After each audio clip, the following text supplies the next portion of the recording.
deadly riots over the government's plan to avoid defaulting on its loans. Is that the unemployment keeps rising, and it has to keep rising just because you have an excess supply of goods, which is this is all borrowed money that our and that kids debt is owned by banks in other countries. $1 trillion large MONEY right here at home. In the form of a convenient personal loan.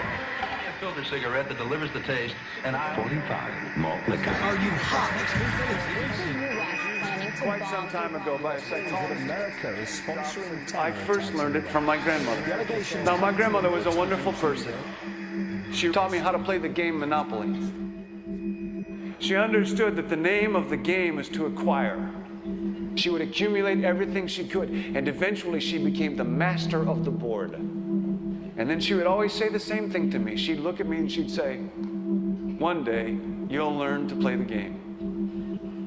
One summer, I played Monopoly almost every day, all day long. And that summer, I learned to play the game. I came to understand the only way to win is to make a total commitment to acquisition. I came to understand that money and possessions, that's the way that you keep score. And by the end of that summer, I was more ruthless than my grandmother. I was ready to bend the rules if I had to win that game.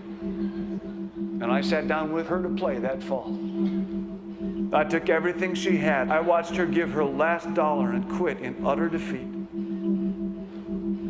And then she had one more thing to teach me. Then she said,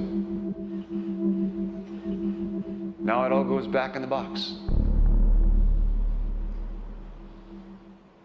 All those houses and hotels, all the railroads and utility companies, all that property and all that wonderful money. Now it all goes back in the box. None of it was really yours. You got all heated up about it for a while. But it was around a long time before you sat down at the board.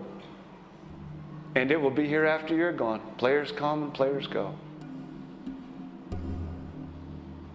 Houses and cars, titles and clothes, even your body. Because the fact is that everything I clutch and consume and hoard is going to go back in the box, and I'm going to lose it all. You have to ask yourself, when you finally get the ultimate promotion, when you've made the ultimate purchase, when you buy the ultimate home, when you have stored up financial security and climbed the ladder of success to the highest rung you can possibly climb it, and the thrill wears off, and it will wear off, then what? How far do you have to walk down that road before you see where it leads?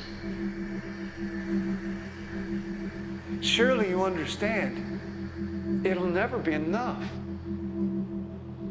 So you have to ask yourself the question, what matters?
was a young man growing up in New York City, I refused to pledge allegiance to the flag. Of course, I was sent to the principal's office, and he asked me, "Why don't you want to pledge allegiance? Everybody does." I said, "Everybody once believed the earth was flat, but that doesn't make it so." I explained that America owed everything it has to other cultures and other nations, and that I would rather pledge allegiance to the earth and everyone on it. Needless to say, it wasn't long before I left school entirely, and I set up a lab in my bedroom. There I began to learn about science and nature. I realized then that the universe is governed by laws, and that the human being, along with society itself, was not exempt from these laws. Then came the crash of 1929, which began what we now call the Great Depression. I found it difficult to understand why millions were out of work, homeless, starving, while all the factories were sitting there. The resources were unchanged.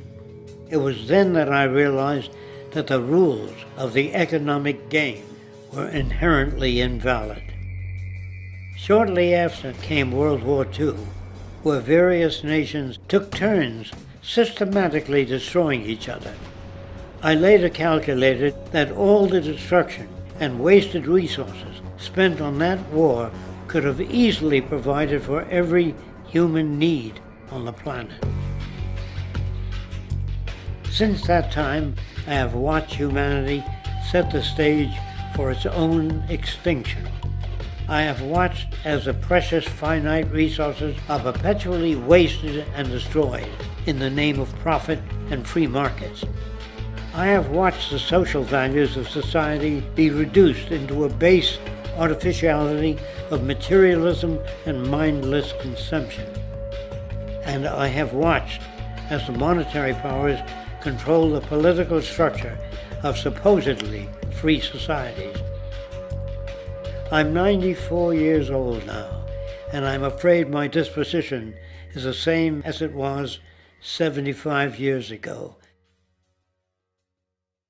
This shit's got to go.